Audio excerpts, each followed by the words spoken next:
Welcome to another episode of the Texas Authors TV show. Discover new authors, discover great books, any genre you love. Come take a look, hosted by fellow authors. Real talk, real spark, quick fun spotlights right from the start. Watch it anytime, share it when you do. Texas Authors TV.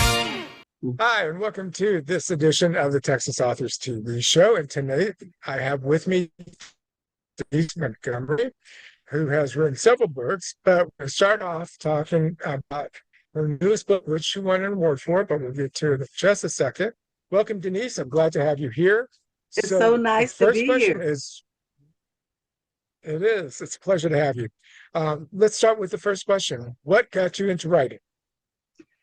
Writing kind of fell upon me.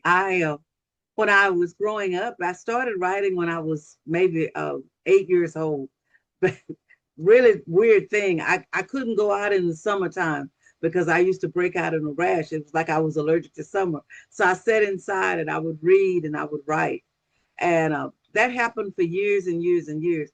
By the time the rash stopped happening, I was in love with books and I was in love with reading and writing. So I started writing at a young age, and if I had all those writings now, it would be wonderful. But I basically just it was a way to keep my mind occupied and to keep myself going. And I have a very active imagination and I love telling stories. So knowing that you're still somewhat new with this, you've been actually published now for just under 10 years. Is that correct? I published in 2012. Okay, so 13, 14 years. So yeah, you have a long list of books, but the one you won the award for, which congratulations, thank you. On that for. That one is titled "It's Not Supposed to Be Like This." There's a story here, but there's also another story. So let's start with this book, and then we can jump into the other one. As you said, Alan, it's not brought that book on. It's not supposed to be like this. It's actually the sequel to a book I wrote in 2019 called I Want to Go.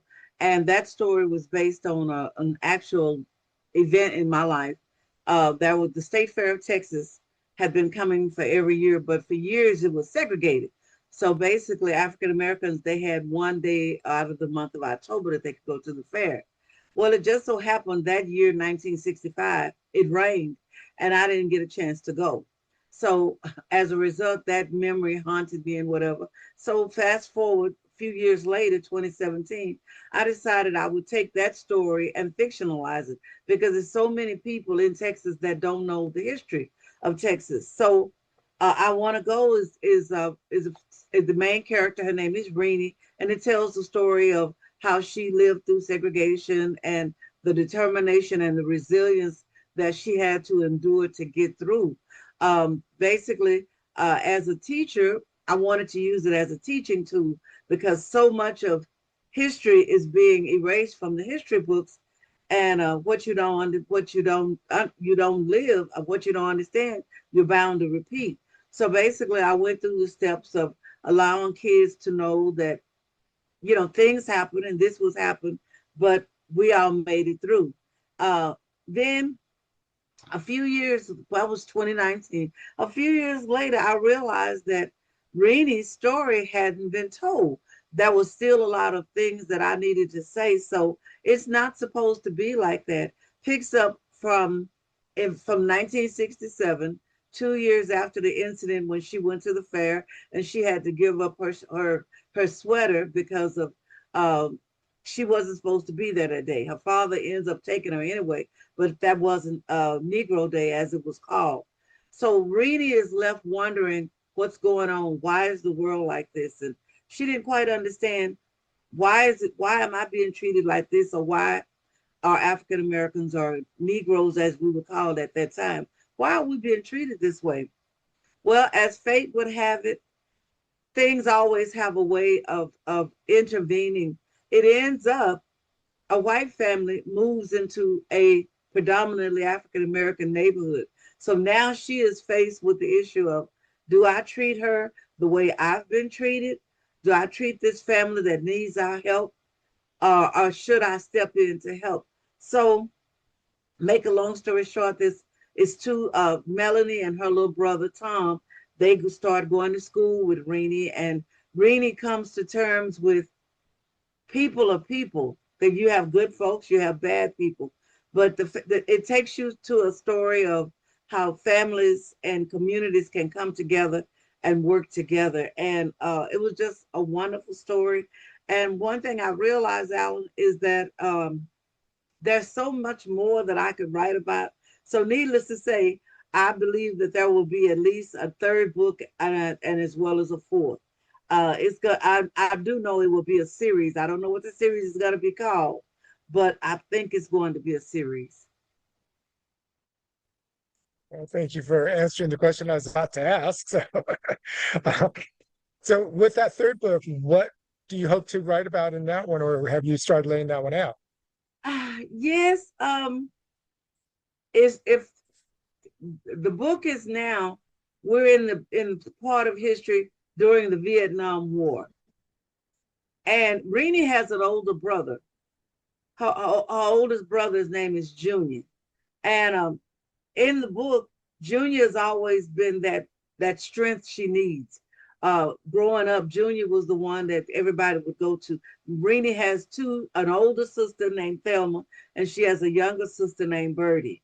But they all depend on Junior because the father is a hardworking man and the mother is hardworking. So they depend on Junior. Well, Junior finds out that he's been drafted.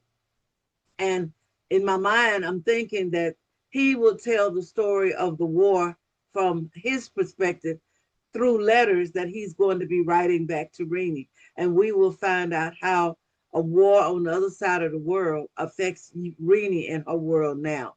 And that's what I'm thinking in my mind. And it will show Renee as she grows up and she's beginning to understand, because it'll also take us through the civil rights movement and how things work. So it'll be historically based, but I think it'll give Renee a chance to grow up, and we will hear about the Vietnam War from another perspective.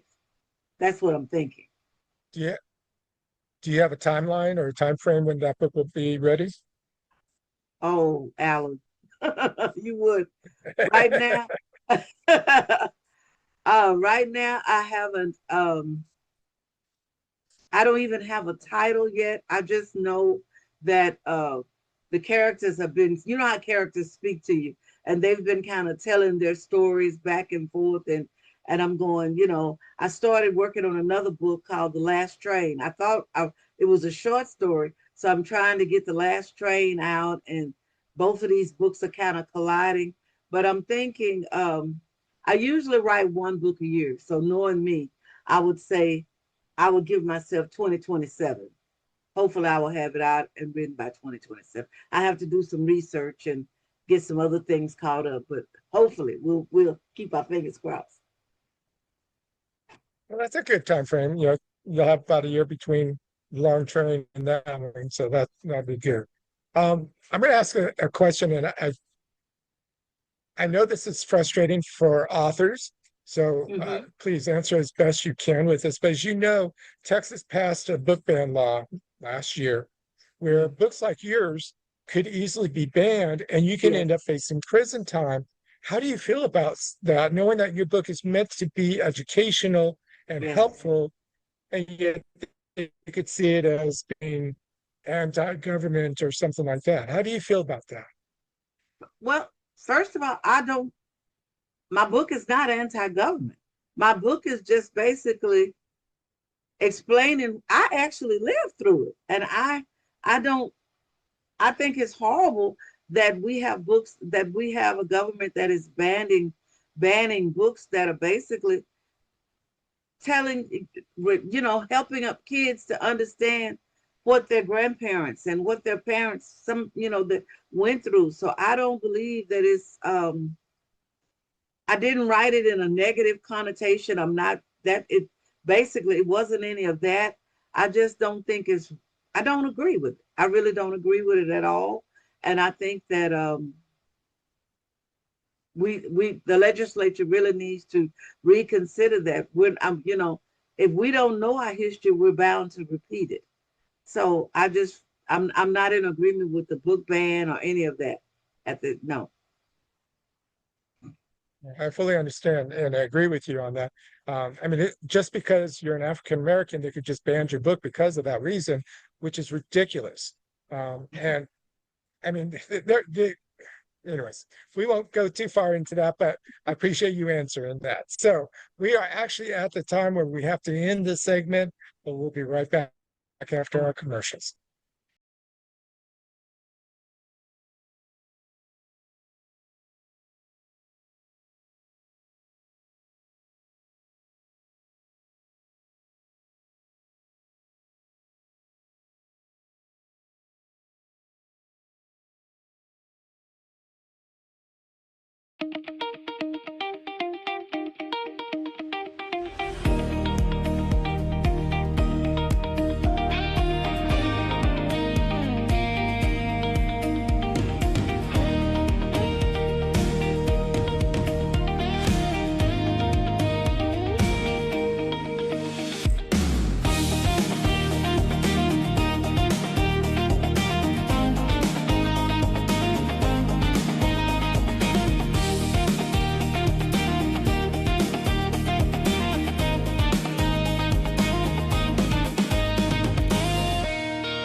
Hi, and welcome to the Texas Authors TV show. This is your host, Beyond Bourgeois, and I have with me a new award-winning author, Denise Montgomery.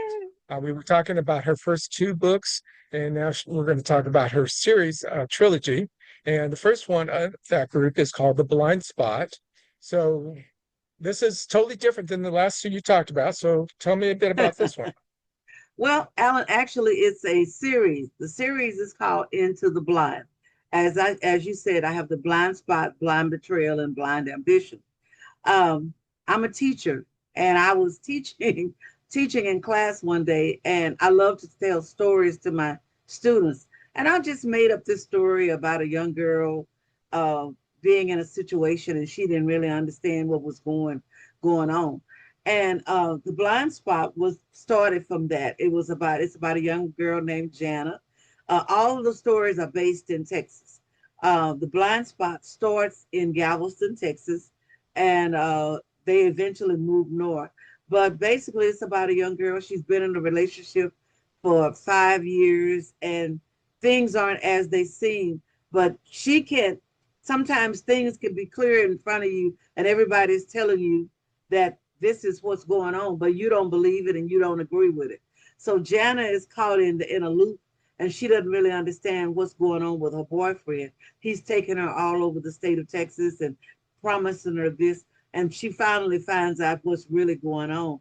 But it leads her into this a situation where she's blind. The next one is blind betrayal. Blind betrayal actually started in my classroom as the other one did, where the young man in the book, he is in a situation. He's a high school student. His name is Lincoln. They call him Lenny. Lenny is football player, and everybody loves him. And he's getting ready to graduate, and he's being told he needs to go with the cheerleader on the team. So to make a long story short, he starts dating her, but he doesn't see the red flags that are popping up about Andrea. Andrea has some things that are going on that nobody really knows, but she's been dropping crumbs to let people know that I have some issues going on. But by the time Lenny realizes that, you know, all the things are not as they seem, he's gotten himself into a situation, and it could end up with him losing his life. Blind betrayal is a story of, as I said, betrayal, trust, mistrust, and uh, stalking, the whole 9 yards. it takes you from one realm of suspense to another suspense because you never really know what Andrea is gonna do. I enjoyed writing that story because I was like, oh my goodness, she's gonna do this, and I'm writing it, and I'm trying to figure out, oh yeah, she gonna do this next. You know how that is, Alan, when you're writing and you're going, oh yes, you can get the character to do anything you want. It was so exciting. And then we get to Blind Ambition. Blind Ambition actually started first. I went to Houston with my church in 2017. It was right after Hurricane Harvey. And I remember the air was so thick. It was just the air was just thick and it was horrible. I came back, I was sick as a dog, but I kept hearing this character telling me about what he was going through in the hurricane. And I'm going, what is this? So I started thinking about what was going on. So the story begins in Houston about maybe 4 days before the hurricane. And then Jonathan starts to tell you what led up to this. It's called Blind Ambition because he has to decide, is he gonna go for what he wants, for what he believes he deserves, for what he believes he's been cheated out of, or will he stay true to himself and to his family values and his goals? So basically, it starts in Houston in 2017. Then I take you back to the history of how he got there. And then we build it up and we take it back. And of course, I can't give it away. You have to read the book so you can see.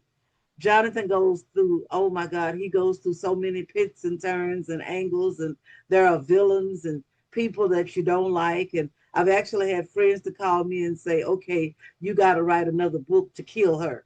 One of the characters in the book. And I'm going, no, no, no, you got to tell me when you write the next book that you're going to kill her. And it's just one of those things. But I loved writing Blind Ambition because I actually want to see Jonathan is not done. And I know somebody is going to be blind in the next book, and I just don't know what it is. But, it's one of those things. I know it will be another blind something that we can add to the Into the Blind series. But we just got to get it. I just got to sit down and get it done. And that's the challenge, is sitting down and letting it happen, right?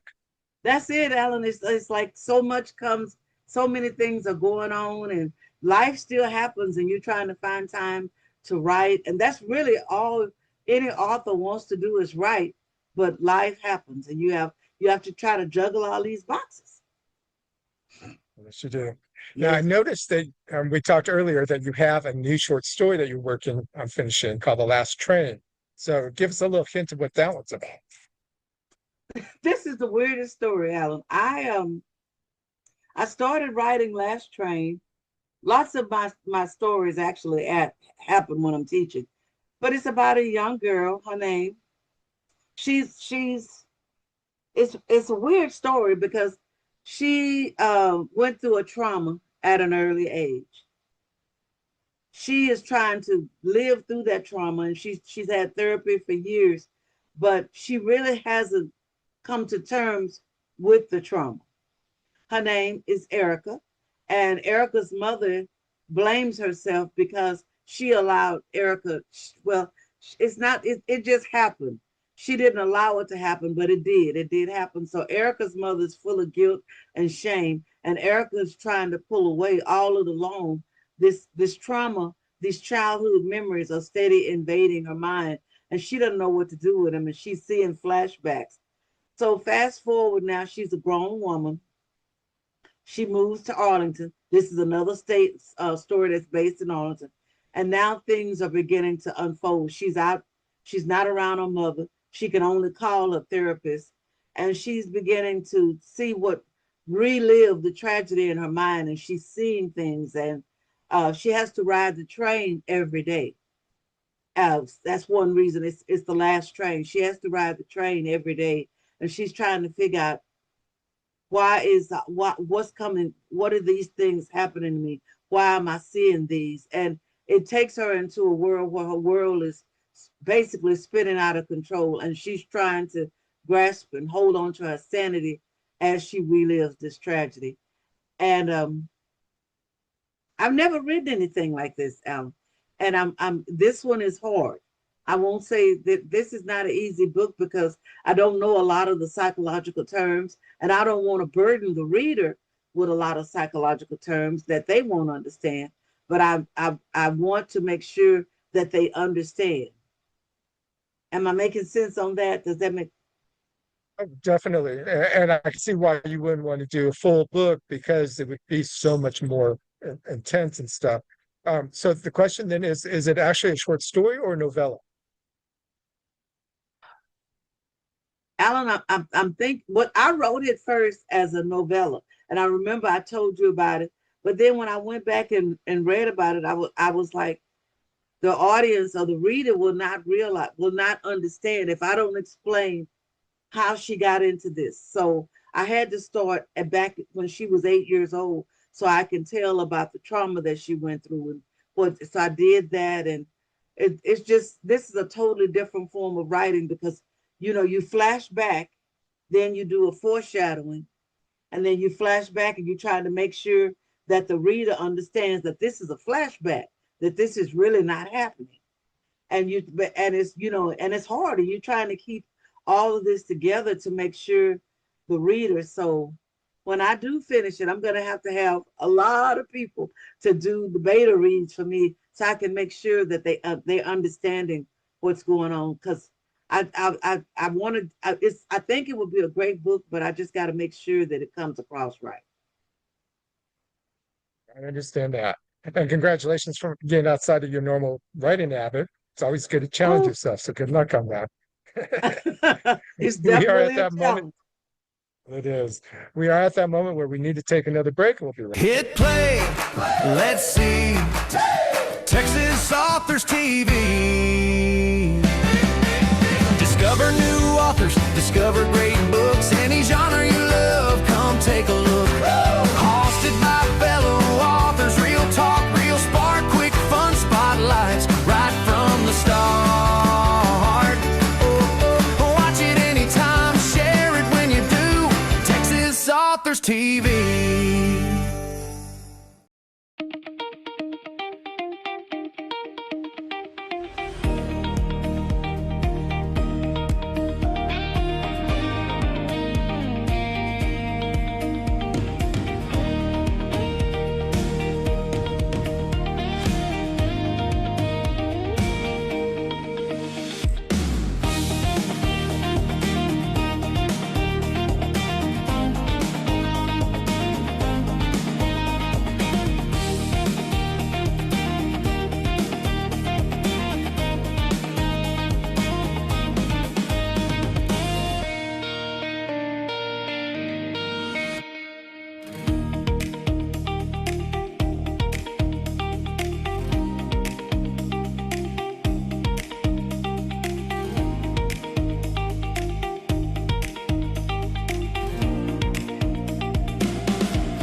And welcome back. This is your host, B.L. Bourgeois. You are watching or listening to the Texas Authors TV show, and we appreciate that greatly.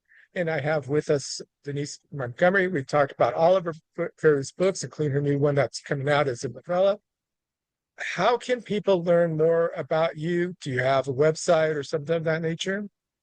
Yes, please go to my website. It's real long. It's Denise, Denise, Elaine, Elaine, Montgomery books.com.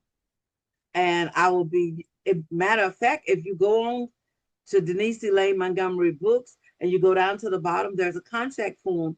You can actually get a free chapter of the book. If you just give me your email, you can get a free chapter of the book so you can see what it's all about. Follow me on Facebook, Denise Montgomery. I'm on Instagram at Inspired Author 13. I would be happy to hear from you. I am one of those authors, when I get a comment, I actually respond. I enjoy talking back and forth to the readers. So please feel free to reach out to me on Facebook or on my website. I would love to hear from you. DeniseElaineMontgomery.com.